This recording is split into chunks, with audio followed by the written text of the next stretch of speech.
Hello everyone, सभी बड़ों को मेरा सादर प्रणाम और छोटे बच्चों को, भाइयों बहनों को मेरा बहुत ढेर सारा आशीर्वाद और प्यार। मेरे प्यारे भाइयों बहनों, मैं प्रेम पांडे फ्यूचर आईएएस एकेडमी से एक बार फिर से आपके समक्ष खुद को प्रस्तुत करने का एक प्रयास कर रहा हूँ। आशा करता हूँ कि मैं आपके समक्ष खुद को ठीक ढंग से प्रस्तुत कर रहा होगा या आपको मेरी बातें आपको पसंद आती होंगी। जब मेरे द्वारा बताई गई जानकारी आपको आपकी आगामी परीक्षा के लिए आपकी आगामी परीक्षा जो भी परीक्षाएं आप देने जा रहे हैं उसके लिए उपयोगी साबित होंगी, ऐसी मेरी आशा है।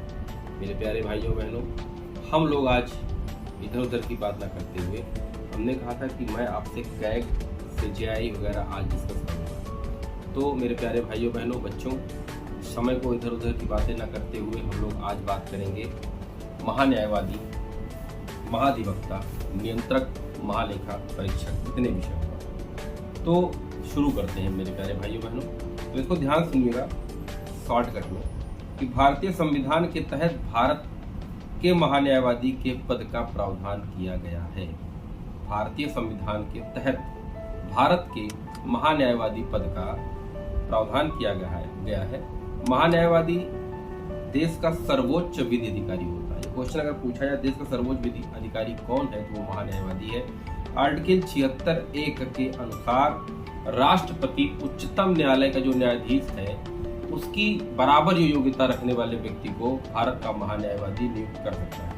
अनुच्छेद 76(2) कहता है कि महान्यायवादी का यह कर्तव्य होगा कि भारत सरकार को विधि से संबंधित कोई भी सलाह वो दे सकता है और समय समय पर राष्ट्रपति को निर्देशित कर सकता है उस विधि के लिए। जो भी विधि बनी है उसके लिए उसको डायरेक्शन दे सकता है, किसको? राष्ट्रपति को। आर्टिकल 76 को ऐसा कहता है। अनुच्छेद 76(3) के अनुसार इसे अपने कर्तव्यों के पालन में भारत के राज्य क्षेत्र के सभी न्यायालयों में सुनवाई का अधिकार होगा। मैंने अपने पिछले वीडियो में भी ऐसी चर्चा इस शॉर्टकट में महान्यायवादी में की थी, पर आर्टिकल आज मैं उसके साथ जो एग्जाम के मुख्य बिंदु है मैं उस पर आज बात कर रहा हूँ। आर्टिकल 76(4) कहता है कि महान्यायवादी राष्ट्रपति के जो है प्रसाद पर्यंत पद धारण करेगा और इसकी जो तनख्वाह होगी वो भी राष्ट्रपति ही निर्धारित करेगा। अनुच्छेद 88 बहुत इंपॉर्टेंट है। इसके तहत महान्यायवादी को संसद के दोनों सदन में, लोकसभा और राज्यसभा दोनों सदन में बैठने का, भाग लेने का अधिकार है, बोलने का भी अधिकार है, परंतु मतदान का अधिकार इसमें शामिल नहीं है। तो इतनी ये जो चार आर्टिकल 76(1), 76(2), 76(3), 76(4 और आर्टिकल 88, 76(1), 76(2), 76(3), 76(4 और अनुच्छेद 88, ये आप लोग पढ़ लीजिएगा संविधान की बुक, क्योंकि महान्यायवादी इतनी आर्टिकल पढ़ने के बाद इसमें कुछ भी नहीं बचेगा जो आपको ना आ रहा हो। तो महान्यायवादी का सीधा सिद्धांत ये कि जैसे कोई भी मुकदमा हम लड़ रहे हैं तो हम अपना वकील करते हैं, उसी प्रकार यदि सरकार के ऊपर कभी कोई बात आ जाती है, सरकार किसको खड़ा करेगा अपने पक्ष में? महान्यायवादी इसकी तरफ से बोलेगा, किसकी तरफ से बोलेगा? सरकार के पक्ष में बात करेगा। यदि आप कोई भी ऐसा दावा दायर करते हैं सरकार के ऊपर तो महान्यायवादी सरकार की तरफ से खुद को सरकार बनाकर प्रेजेंट करेगा अपने आप। क्लियर हो गया? अब हम लोग बात करेंगे अनुच्छेद 165(1) के अनुसार महाधिवक्ता की। आर्टिकल 165(1) के अनुसार राज्यपाल, देखिए आर्टिकल 76(1) में क्या कह रहा था? राष्ट्रपति नियुक्त करेगा केंद्र में महान्यायवादी। उसी प्रकार उसी का जस्ट अपोजिट आप कर लीजिए कि राज्यों में अगर कोई भी महाधिवक्ता नियुक्त होगा तो उसको राज्यपाल नियुक्त करेगा। अनुच्छेद 165(2) के अनुसार वह राज्य सरकार के सभी विधि संबंधित जो भी मामले होंगे उसमें वो सलाह दे सकता है। अनुच्छेद 165(3) के अनुसार वह राज्यपाल के प्रसाद पर्यंत पद को धारण करेगा और उसकी ड्यूटी होगी, जो तनख्वाह होगी वो राज्यपाल ही डिसाइड करेगा। तो ये भी क्लियर हो गया। अब हम लोग बात करेंगे महालेखा परीक्षक की, जो अनुच्छेद 148(1) के अनुसार भारत का एक महालेखा परीक्षक होगा जिसको राष्ट्रपति नियुक्त करेगा। वह अपने पद से केवल उसी आधार से हटाया जाता है जिस आधार से उच्चतम न्यायालय के न्यायाधीशों को हटाया जाता है। संसद के दोनों सदनों द्वारा विशेष बहुमत के द्वारा सिद्ध कदाचार और असमर्थता के आधार पर ही इसको पद से हटाया जा सकता है, अन्यथा इसको पद से हटाया नहीं जा सकता। अनुच्छेद 148(4) के अनुसार नियंत्रक महालेखा परीक्षक अपने पद पर न रह जाने के बाद भारत के किसी राज्य की सरकार के अधीन और पद को पाने का पात्र नहीं होगा। इसका कार्यकाल 6 वर्ष या 65 वर्ष जो भी पहले आयु हो जाए वो पूरा हो जाएगा। इसको लोक लेखा कमेटी जो लोक लेखा कमेटी उसका आंख व कान भी कहा जाता है। मैंने आपको शॉर्टकट में बताया भी था कि मेरे प्यारे भाइयों बहनों, महालेखा परीक्षक जो होता है एक प्रकार का वो एजेंट है जो सरकार द्वारा कोई भी राशि केंद्र ने कोई राशि राज्य को दी तो राज्य ने उसका कहाँ खर्च किया है, केंद्र के पास जो भी टैक्स वगैरह केंद्र को मिला उसका केंद्र ने कहाँ खर्च किया, कहाँ धन आवंटन किया, कहाँ धन का विभाजन किया, इन सबको देखने का जो काम है वो महालेखा परीक्षक का है। मैंने आपसे पिछले वीडियो में भी इस पे बात की थी। अनुच्छेद 149 भारत के नियंत्रक महालेखा परीक्षक के कर्तव्यों और शक्तियों को निर्धारित करता है। अनुच्छेद 151(1) के अनुसार भारत का नियंत्रक महालेखा परीक्षक संघ के लेखाओं संबंधी प्रतिवेदन को राष्ट्रपति के समक्ष प्रस्तुत करता है, जो उसको प्रत्येक सदन के समक्ष रखवाता है। अनुच्छेद 151(2) के अनुसार नियंत्रक महालेखा परीक्षक के किसी राज्य के लेखाओं संबंधी प्रतिवेदन को उस राज्य के राज्यपाल के समक्ष प्रस्तुत किया जाएगा, जो उनको राज्य के विधानमंडल के समक्ष प्रस्तुत किया जाएगा। मैंने आपसे क्या बोला कि राज्य हो चाहे केंद्र हो, जो महालेखा परीक्षक का पद है ये किसी भी मद की जांच कर सकता है, लेकिन खुद से नहीं करेगा कि स्वयं से करने लगेगा। स्वतंत्र निकाय नहीं है ये राष्ट्रपति के आदेश के अनुसार, प्रधानमंत्री साहब के आदेश के अनुसार, राज्यपाल के आदेश के अनुसार ऐसा कार्य करेगा, स्वयं से कोई कार्य नहीं करेगा। Doctor B.R. अम्बेडकर ने कहा था नियंत्रक महालेखा परीक्षक भारतीय संविधान का सबसे महत्वपूर्ण अधिकारी होगा। संसद द्वारा महालेखा परीक्षक कर्तव्य शक्तियां एवं सेवा शर्तें अधिनियम 1971 को प्रभावी बनाया गया है। इस अधिनियम को 1976 में केंद्र सरकार के लेखा परीक्षक से लेखा को अलग करते हुए संशोधित किया गया है। नियंत्रक एवं महालेखा परीक्षक राष्ट्रपति को 3 लेखा परीक्षा प्रतिवेदन प्रस्तुत करता है। राष्ट्रपति इनको सदन के मत पटल पर रखवाता है। मतलब समझिएगा, ये किताबी भाषा थी, मैं आपको बता दूं कि कोई भी अगर इनकम संबंधी वाद विवाद है तो राष्ट्रपति अगर इस पर कंफ्यूज है कि क्या मद कहाँ खर्चा हो रहा है, तो वो जो रिपोर्ट महालेखा परीक्षक बनाता है वो राष्ट्रपति को देता है, और राष्ट्रपति दोनों सदनों लोकसभा और राज्यसभा के समक्ष इनके द्वारा बनाए गए रिपोर्ट को रखवाता है और उस पर डिस्कस करवाने का अधिकार राष्ट्रपति को है। परंतु आपको मैं इतना बता दूं कि राष्ट्रपति स्वयं से कोई कार्य नहीं कर सकता जब तक प्रधानमंत्री साहब की सलाह नहीं शामिल होगी, तब तक राष्ट्रपति खुद से कोई कार्य नहीं कर सकता। ये आपको पता है, पहले की वीडियो में भी इस पर बात हो चुकी है। अब हम लोग क्वेश्चन आंसर कर लेते हैं। पहला क्वेश्चन निकल के आपके सामने आ रहा है, भारत सरकार को कानूनी विषय पर कौन परामर्श देता है? अभी मैंने बताया है। ऑप्शन अटॉर्नी जनरल, उच्चतम न्यायालय का मुख्य न्यायाधीश, विधि आयोग का अध्यक्ष या कोई नहीं। मैंने क्या बोला था, अटॉर्नी जनरल सीधे लगा के आएंगे। ये क्वेश्चन आपका बिहार PCS प्री 2000 में पूछा गया है। फिर अगला प्रश्न है, निम्नलिखित में से कौन राष्ट्रपति के पद प्रसाद पर्यंत अपना पद धारण करता है? वो भी महान्यायवादी होगा। ये परीक्षा UP PCS प्री 2016 में पूछा गया है। भारत के महान्यायवादी को कैसे नियुक्त किया जाता है? तो वो कैसे नियुक्त किया जाता है? राष्ट्रपति द्वारा नियुक्त किया जाता है। ये क्वेश्चन आपका छत्तीसगढ़ PCS प्री 2013 में पूछा गया था। भारत का महान्यायवादी किसके द्वारा नियुक्त किया जाता है? अभी एग्जैक्ट ये क्वेश्चन फिर से पूछा गया था बिहार PCS प्री 2018 में कि राष्ट्रपति ही नियुक्त करेगा। निम्नलिखित में से किसे भारत सरकार का प्रथम विधि अधिकारी कहा जाता है? तो महान्यायवादी को भारत का प्रथम विधि अधिकारी कहा जाता है। ये क्वेश्चन प्री 2010 में पूछा गया था UDLD एग्जाम में। भारत के प्रथम विधि अधिकारी के रूप में कौन जाना जाता है? तो सीधा प्रश्न होगा, भारत का महान्यायवादी भारत के विधि अधिकारी के रूप में जाना जाता है। ये क्वेश्चन पूछा गया था UP PCS प्री 2006 में। भारत सरकार का मुख्य विधि परामर्शदाता कौन है? तो भारत का महान्यायवादी भारत का प्रमुख विधि परामर्शदाता है। ये क्वेश्चन पूछा गया था UP PCS प्री 2000 और 1995 में लगातार। भारत का अटॉर्नी जनरल विधि सलाहकार है किसका? भारत के राष्ट्रपति का, प्रधानमंत्री का, मुख्यमंत्री का या भारत सरकार का? तो विधि सलाहकार वो भारत सरकार का है। ठीक है, UP PCS मेंस 2008 में पूछा गया प्रश्न है। निम्नलिखित में से किसको अपने कर्तव्यों के पालन में भारत के राज्य क्षेत्र में सभी न्यायालय में सुनवाई का अधिकार है? तो भारत का महान्यायवादी को सभी राज्यों में सुनवाई का अधिकार है। यह क्वेश्चन यूपीपीसीएस प्री 2015 में पूछा गया है। फिर उसके बाद भारत के महान्यायवादी के विषय में निम्नलिखित कथनों पर विचार कीजिए। ये क्वेश्चन निकल के आया है। पहला है, वह भारत के राष्ट्रपति द्वारा नियुक्त किया जाता है। बिल्कुल सही।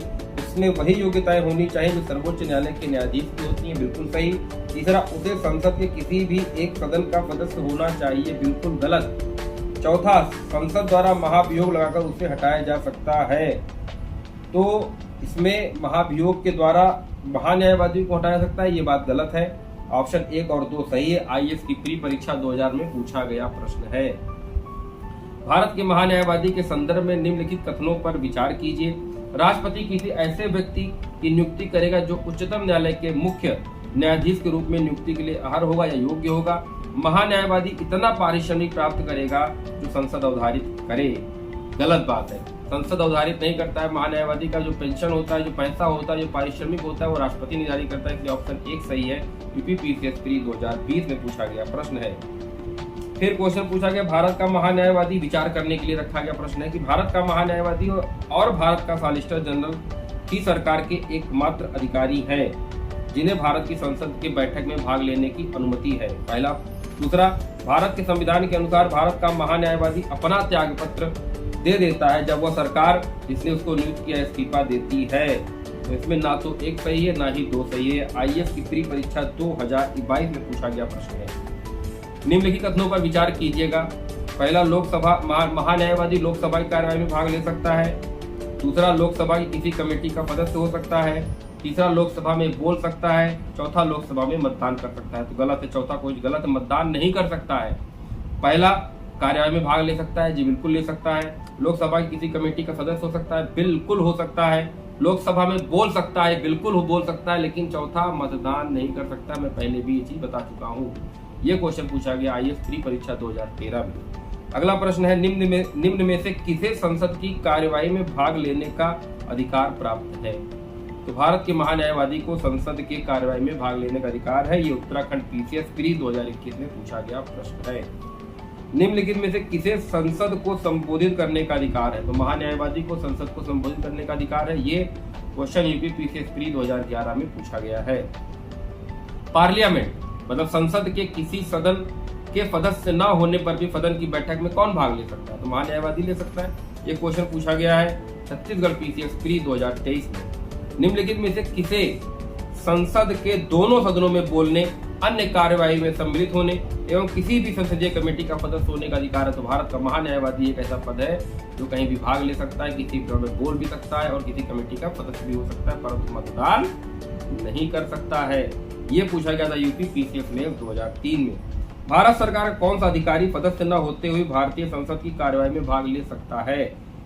ये भारत का महान्यायवादी ही है। बार बार देखिए मित्रों, मेरे प्यारे भाइयों बहनों, ये क्वेश्चन कितनी बार रिपीट हो रहा है, तो मतलब इसका ये है कि यह टॉपिक बहुत इंपॉर्टेंट है परीक्षा के लिए। ये पूछा गया है बिहार पीसीएस प्री 2016 में। फिर अगला प्रश्न है, निम्नलिखित में से कौन संसद के दोनों सदनों में से किसी भी सदन का, फिर महान्यायवादी की बात करूंगा मैं, तो वो भी यूपीपीसीएस में 2005 में एक क्वेश्चन पूछा गया है। एक गैर सदस्य के रूप में संसद के किसी एक सदन की कार्यवाही में भाग कौन ले सकता है? तो वो महान्यायवादी ले सकता है। और ऊपर ये देखिए, ये क्वेश्चन 48वीं और 52वीं बिहार पीसीएस एग्जाम 2008 की प्री परीक्षा में पूछा गया प्रश्न है। सॉलिसिटर जनरल निम्न से क्या होता है? सॉलिसिटर जनरल एक कानूनी सलाहकार होता है। मेरे प्यारे भाइयों बहनों, भारत का सॉलिसिटर कौन होता है, इसके बारे में जरा डिटेल लिख के मुझे कमेंट करिएगा। सॉलिसिटर जनरल क्या होता है, ये पद कहाँ से लिया गया है, इसके बारे में आप लोग मुझे डिटेल बताइए। कानूनी विषयों पर राज्य सरकार को कौन परामर्श देता है? अभी मैंने बात किया था कि एडवोकेट जनरल महाधिवक्ता जो होता है वो राज्य सरकार को सलाह देता है राज्य में, और महान्यायवादी सलाह देता है केंद्र में। ये क्वेश्चन पूछा गया बिहार पीसीएस प्री परीक्षा 2001 में। इनमें से कौन राज्य सरकार का कानूनी सलाहकार है? भाई महान्यायवादी राज्य का नहीं होगा, वो सरकार का कानूनी सलाहकार है। तो महाधिवक्ता जो होगा आपका महाधिवक्ता, वो राज्य का कानूनी सलाहकार होगा। यह क्वेश्चन यूपी लोअर सबऑर्डिनेट परीक्षा प्री 2015 में पूछा गया प्रश्न है। राज्य सरकार को कानूनी मामलों में सलाह देने के लिए कौन अधिकृत है? तो राज्य सरकार को कानूनी मामले में सलाह देने के लिए महाधिवक्ता अधिकृत है। ये यूपी पीसीएस मेंस परीक्षा 2014 में पूछा गया प्रश्न है। आज हम लोगों ने 25 क्वेश्चन जो ये लगाए हैं, उसके बाद के भी क्वेश्चन हम लोग कल के क्लास में इसके आगे डिस्कस करेंगे। लेकिन उसके पहले मैं आपको बता दूं कि महान्यायवादी, महाधिवक्ता, महालेखा परीक्षक, सॉलिसिटर जनरल, ये जो 4-5 प्रमुख पद हैं, इसके बारे में आप लोग बहुत अच्छे से डिटेल इसका पढ़ लीजिएगा। इसका डिटेल आपको लक्ष्मीकांत में मिल जाएगा। और जब आप वो फैक्ट पढ़ लेंगे तो कंसेप्ट आपके दिमाग में बैठ गया है। वो मैंने आपको पिछले वीडियो में भी इस विषय पर मैंने चर्चा की है, जिस पर आज मैं फिर से कर रहा हूँ। और अगर मुझे लगेगा फिर से करनी है तो मैं कभी भी किसी भी टाइम करूँगा चर्चा, क्योंकि चर्चा मैं इसलिए करूँगा कि वो चीज़ें आपके मन मस्तिष्क में बैठ जाए। जितने भी आर्टिकल 76, 1, 76, 2, 76, 3, 76, 4, 148, 1, 148, 2, ये सारी चीज़ें आप लोग संविधान की पुस्तक से पढ़ लीजिएगा इसका डिटेल। अगर आपने इतने सारे डिटेलों को पढ़ लिया तो कॉन्सेप्ट तो आपको मैंने क्लियर कर दिया है। फैक्ट भी लगभग आपका क्लियर ही हो जाएगा अगर आप 2-3 बार रीडिंग लगा लेंगे। इससे ज़्यादा कुछ करने की जरूरत आपको इन विषयों में नहीं है। और इससे ज़्यादा कोई क्वेश्चन, मैं देखिए बार एक ही क्वेश्चन कितनी बार रिपीट हो रहा है, इसका मतलब ये विषय, ये टॉपिक इंपॉर्टेंट है, यहाँ से प्रश्न पूछे जा सकते हैं। कंफर्म नहीं है लेकिन पूछे जा सकते हैं। तो मेरे प्यारे भाइयों बहनों, मैंने आपसे कल भी कहा था घटना चक्र आप लोग ले लीजिए। जो नहीं लिए हैं वो ले ले, और जो ले लिए हैं वो 3-4 बार ये प्रश्नों को रिवाइज करते रहे। फिर एक समय आ जाएगा कि आप आंख बंद करके भी आर्टिकल को देखिए। मित्रों, आज मैं आपको पढ़ने का एक तरीका बता दूं कि कभी भी किसी भी चीज को रटा नहीं जाता। कोई भी चीज बार हमारे सामने अगर हम बार उसका अभ्यास करेंगे तो वो ऑटोमेटिक हमारे दिमाग के एक सेक्शन में वो बैठ जाएगा। फिर हमको उसको रटने की जरूरत नहीं पड़ेगी। ऑप्शन जैसे आएगा हम उसको क्लिक करेंगे। किसी भी चीज को बार से, अगर जैसे कि एक कहावत कही है मेरे प्यारे भाइयों बहनों कि जो कुआं होता है पत्थर का, उस पर रस्सी से जो पानी खींचते हैं, तो रस्सी और पत्थर में बहुत अंतर। रस्सी कितनी हल्की चीज है, पत्थर कितना मजबूत है, लेकिन खींचते उस रस्सी से उस कुएं के चारों तरफ जहाँ से वो रस्सी आती वहां पर भी निशान पड़ जाता है। उसी प्रकार कोई भी चीज आज के समय में, कोई भी विषय, कोई भी चीजें, कोई भी लक्ष्य आज के समय में बहुत कठिन नहीं रह गया है। ये आपके विल पावर पर निर्भर करता है कि आप कितनी मेहनत के साथ, कितनी शिद्दत के साथ आप उस लक्ष्य को पाना चाहते हैं, या आपको कब तक उस लक्ष्य को पा लेना है। स्मार्ट स्टडी करिए, कम समय में ज्यादा चीजें पढ़ने का प्रयास करिए। बहुत ज्यादा समय में कम चीजें पढ़ेंगे तो चीजें कम समझ में आएंगी, लेकिन कम समय में जब ज्यादा चीजें हम पढ़ेंगे तो वो ज्यादा हमारे लिए फायदेमंद होगी। और पढ़ने के बाद जो टॉपिक आप पढ़िए उस पर मंथन जरूर करिए। मंथन नहीं करेंगे तो वो टॉपिक आज नहीं तो कल आपके दिमाग से फिर से आउट हो जाएगा। पढ़ाई जरूरी है तो मंथन उससे ज़्यादा जरूरी है, और प्रश्न लगाना उससे भी ज़्यादा जरूरी है। आपने महाधिवक्ता का प्रश्न आज 1 बार लगाया, 2 बार लगाया, 2 दिन बाद पढ़ के फिर से लगाइए, 3 बार पढ़ के फिर से लगाइए। तो बार जब आप लगाएंगे तो वो चीज़ें आपके दिमाग में एक सेक्शन में बैठ जाएंगी, फिर वो आपको कभी नहीं भूलेंगे। मेरे प्यारे भाइयों बहनों, आशा करता हूँ कि आप लोग मेरी बातों को बहुत ध्यान से समझे होंगे और समझ के इसको एक बार ट्राई करने का प्रयास जरूर करेंगे मेरे प्यारे भाइयों बहनों। और मैं आज अपने उन सभी विद्यार्थी भाइयों बहनों को हार्दिक अभिनंदन, उनका स्वागत करना चाहता हूँ। कल मेरे चैनल पे 600 के ऊपर मेरे बच्चे हो गए हैं। इस चैनल को जो प्यार दे रहे हैं उसके लिए मैं सहृदय धन्यवाद करता हूँ मेरे प्यारे भाइयों बहनों। ये फ्यूचर IAS एकेडमी का परिवार को बढ़ाना अब आपके हाथ में है। मेरा काम है आपके समक्ष उन चीज़ों को रखना जो एग्ज़ाम में आपसे कहीं छूट न जाए। तो धीरे धीरे ट्राई करेंगे कि एक दिन में 2 वीडियो भी बना के डाल दें, 3 वीडियो भी बना के डाल दें, या कोई पेपर कटिंग हो आपके सामने उस पर डिस्कस कर लें, करंट अफेयर भी डिस्कस कर लें। परंतु मेरे प्यारे भाइयों बहनों, समय बहुत महत्वपूर्ण है। इसका ये मेरे लिए भी बहुत ज़रूरी है और जो मुझे सुन रहे हैं उनके लिए भी बहुत ज़रूरी है। मैं प्रयास करूँगा, लेकिन आप लोग कमेंट करके मुझे बताइएगा कि आपको मेरी क्लास कैसी लग रही है और क्या मतलब आपको चीज़ें समझ में आ रही हैं। क्या दैनिक दिनचर्या में आपने कोई परिवर्तन किया मेरी वजह से कि नहीं किया, मेरी बात क्या आपके दिल में लगी कि नहीं लगी, क्या आप अपने लक्ष्य को पाने के लिए कितने उतावले, कौन किस परीक्षा की तैयारी कर रहा है, ये सब चीज़ें आप मुझे कमेंट में बताइए। मुझे बहुत अच्छा लगा मेरे प्यारे भाइयों बहनों। आपके उज्जवल भविष्य की कामना करते हुए आज का ये अंक मैं यहीं समाप्त कर रहा हूँ। जय हिंद, जय भारत।